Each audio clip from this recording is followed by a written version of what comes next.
宾士205C400M276.8双涡轮引擎，来查修引擎室异音。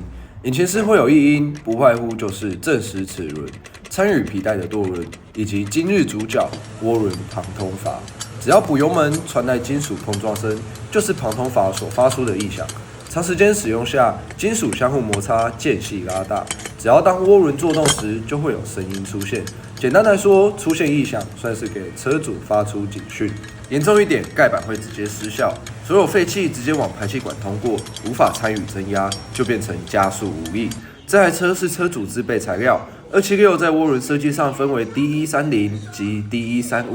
两者最大的差异在当派的接点处角度不同，不与原车比对是完全看不出来的，强制硬装只会这个样子。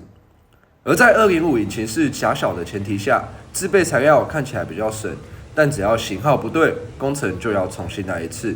一次拆装是技术，2次拆装就变成成本。